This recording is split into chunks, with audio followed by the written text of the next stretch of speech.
Isang magandang araw ng Miyerkules mga bayang classmates. Muling nagbabalik ang inyong lingkod ngayong ika-18 araw para sa buwan ng Pebrero, taong 2026 mga bayang classmates.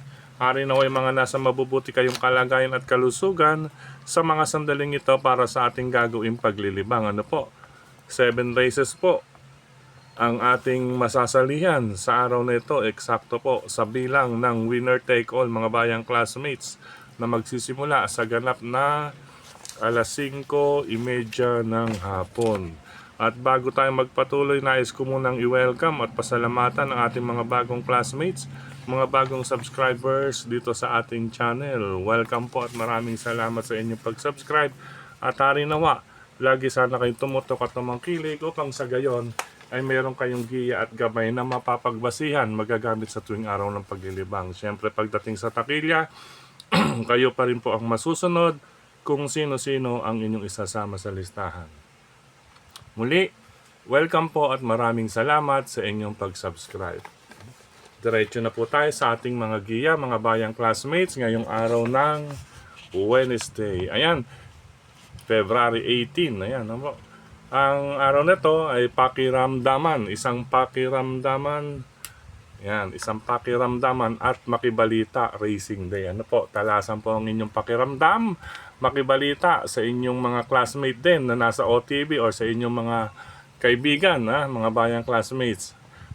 Dahil ang lineup ngayon ay medyo may question-question. Ayan, depende po ito. Pero kung talagang tutuloy ang mga naka-question, ay maaaring mauwi. Magwagi ang mga Mr. Multiplier. Yan Pero isa't isa pa rin ang laban. Siyempre, meron silang diskarte dyan, mga bayang classmates. Okay, start. Race number 1 para sa larong winner take all. Covers races 1 to 7. 5:30 nga po ang ating start time, mga bayang classmates. Sa karerang ito, isang 3-year-old and above maiden race, placers. Ang aking unang pili, tingin ko lamang to, number 1, High Speed with Albert Serios. Ayan, kung mapapansin ninyo, may dalawang 1 minute 14 point something na to, si High Speed at 1 minute 15. Sa distansya, medyo angkop pa rin siya, mas mauna siyang re-remate or may lakas. Dito sa ating pangalawang pamilian na si Thunderstorm with Rod Tabor, mga bayang classmates, at 1 minute 15. Nag-improve ito sa huling tatlong takbo niya po. Or dito na lang sa dalawa, Metro Turf, kasi itong J is Padre Garcia po yan, J. At 1,300 meters, ito sa 1,400 meters. Ayan, pa-improve. Tingin natin or ramdam ng connections na mas may buti itong si Thunderstorm dito sa pista o karerahan ng Metro Turf sa Malvar, Batangas. Ayan, si High Speed at Thunderstorm para sa unang takbuhan. Good luck mga bayang classmates. Race number 2 tayo para sa start ng Pick 6. Covers races 2 to 7. Ayan, another 1,200 meters, 3 quartos or 6 furlongs mga bayang classmates. Start time 6 p.m. Sa karerang ito may tatlo rito ang nabasahan natin na may angking tulin mga bayang classmates. Oo. Sa karerang ito, una natin number 5, Etnad with Ronald Baldonido, isa sa mga dibandera, depende po sa magiging aire. Pangalawang pamilihan natin nagbabalik, number 6, Blue Thunder with Isaac Ace Lara Aguila. Mainam sa labas ito mga bayang classmates. Labas, ibig sabihin sa gawing kanan na post position. Dahil pag nasa walang katabi ito sa kanan, ay may buti ito mga bayang classmates. But wait, isama ko lang, nabanggit ko yung numero 4 na si Sahib. Ayan, idagdag ko mga bayang classmates. Wait, there's more. Entry number 4, Sahib, pang long shot natin dito mga bayang classmates. Ayan. Ayan, number 4, pang long shot natin, Sahib with Ryan Base. Siyempre with Ryan Base, go yan mga bayang classmates. At nag-celebrate ng kanyang kaarawan nabalitaan natin yan, nag-celebrate ng kaarawan. Sahib, may chance po rin po rito yan mga bayang classmates, kaya is dinagdag natin. Ulitin ko, race number 2. Number 5, Etnad, isa sa mga magdidikta ng harapan. Depende po sa magiging aire na maibibigay ng kanyang mga katunggali sa banderahan. If ever makawala, kayang makabuo. Number 6, Blue Thunder Magandang post position, mainam manakbo sa gawing gitna ng pista or labas basta wala pong katabi sa kanan. At itong pang long shot, sahib na ating dinagdag. Pakiramdaman ninyo yan, mga bayang classmates. Left C kung sakali. Good luck mga bayang classmates. Race number 3 para naman sa pick 5 covers races 3 to 7. Bilang isang 3-year-old and above maiden race, mga placer, ito po, sa distansyang 1,200 meters, magkakaparehasan to rito, ano? Pero unahin ko to number 6, Miss View. Miss Boo or View with Onald Cangas Baldonido. Ayan po, may 1 minute 14.2 at 1 minute 15.2. Pangalawang pamilya ko, ito, napanood ko sa kanyang Novato Run, mga bayang classmates. Merloquet Falls. Ayan, Merloquet Falls with John Santiago. Mainam mga bayang classmates. May angking tulin din ito. Baka makauna at hindi na nila mapatabihan. Ano po Ayan ang kanyang kwarto sa 1,200, 25 and a half. Siyempre, alalay, largahan. Tapos medyo umalagwa ng bahagya. Binigyan ng alagwa, 23.5. At ang dating, 26.5. Nakapirmis yan, mga bayang classmates. Kaya huwag pong mawawalan ng 4A na si Merloquet Falls with John Santiago. Kasama niya, mga bayang classmates, ito, aparato lang din. Ano po, wag lang maaantala sa pag-alis, Callao Cave with Jeric Pastoral. Meron din po ito, mga bayang classmates. Matapang din po ito pagdating sa remate. Yan, mga bayang classmates. Wag lang aparato lamang din, mga bayang classmates. Ano po? Yan, kaya pangalawa natin, number 4, si Merloquet Falls at itong kanyang couple entry na si Callao Cave na aparato lang, mga bayang classmates. Speaking of aparato, ito rin, kinakailangan ng magandang salida kaya nilagay lang natin sa pangatlong position or pangatlong pamilian. Number 3, Ala Pa-up with Ed Jordan Guerra. Maliban nga po sa gate, yan, yun ang kinakailangan makasalida ng maayos, ay maikli pa po ang distansya. Pero syempre, once na makasalida ng maayos yan, may liwanag, Ala Pa-up. Ayan. Kaya maniguro po tayo rito sa race number 3. Magtatlo na po kayo. 6, 4, and 3 para sa 1 point. Pero pakiramdaman din pala, no? Yung number 2 na si Top Line, mga bayang classmates. Baka bumigla rin yan. Under Pubs Caballejo. Ano po? Mas may edad pala sa kanila yan. Ano? Tinitingnan din natin to kasi dala to ng apprentice. Apprentice rider to, apprentice brother trial yan nung huling takbo, mga bayang classmates. Pero magandang laban. Okay po, good luck race number 3. Race number 4 para sa pick 4 covers races 4 to 7. Dito magsisimula na tayo ng anybody's race dahil pakiramdaman to, ano po, makibalita, magdagdag kung may iba pa kayong mahilig, kursunada at mabalitaan dito. Sa karerang ito may mga angking tulin, yan, letter B, 1257. May mga angking tulin yan, mga bayang classmates, pwede rin sumabay si number 4. Kaya ang aking dito mga bayang classmates, may isang imported runner, number 6, ito, question de labas. Pero once na mabigyan ng go signal, maayos. Ano po? Ang aking mga pamilian dito, number 5, Sing a New Song with Uno Vasco Hernandez, isa sa mga nasa harapan. Siyempre, kilala naman natin pag si Uno nasa harapan, pwedeng bumuo, pwedeng mametahan. Ayan, mametahan lang. Siyempre, pangalawa natin, since maraming banderista, ito na rin, number 3, Mahusay Ay, Bagamat Question de Labas, with John Alvin Guse, oras na mabigyan ng magandang go signal, malaki po ang chance nito rito dahil may mga bugbugan sa harapan or banderahan.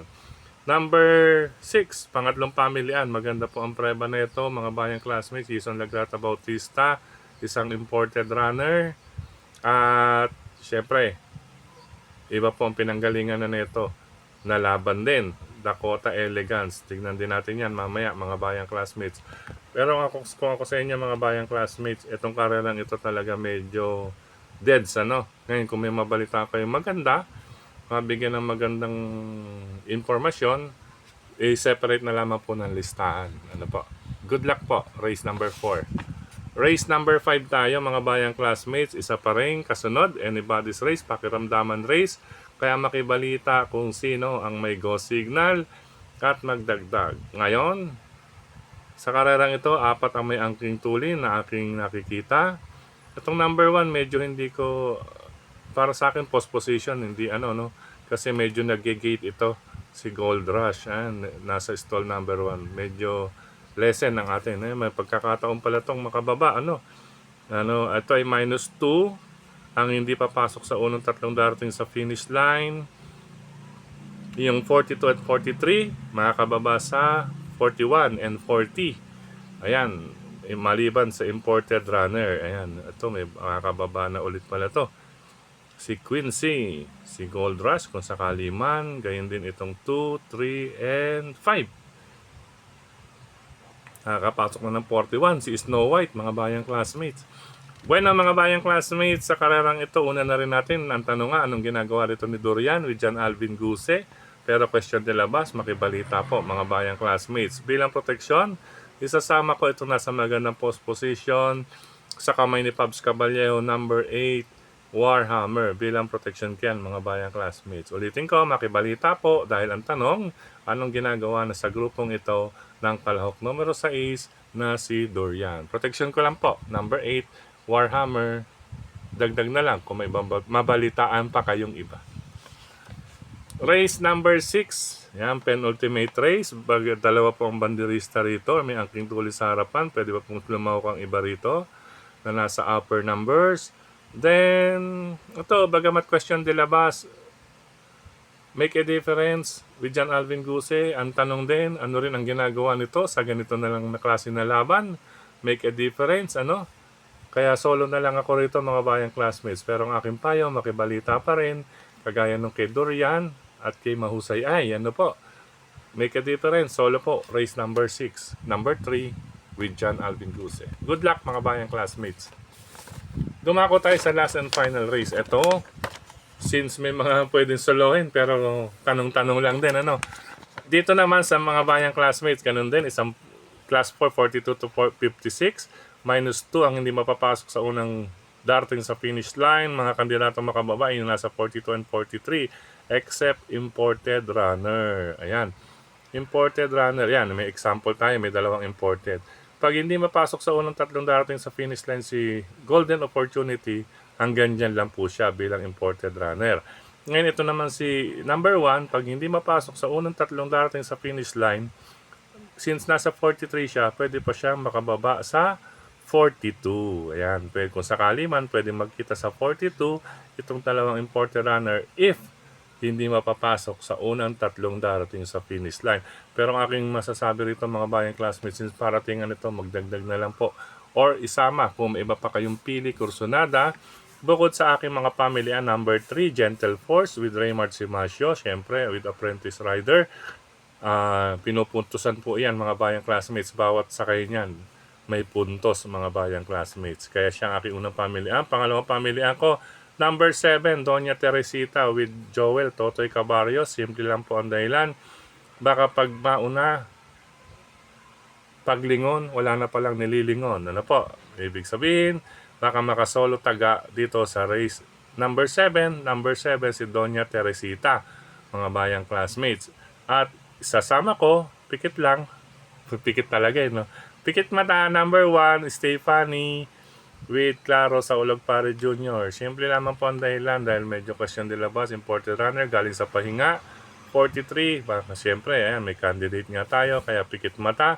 Then, napanood ko pa sa kanyang trial race, bandang kalagitnaan, medyo lumilingon sa kanang side, ang nagdala nito sa barrier trial.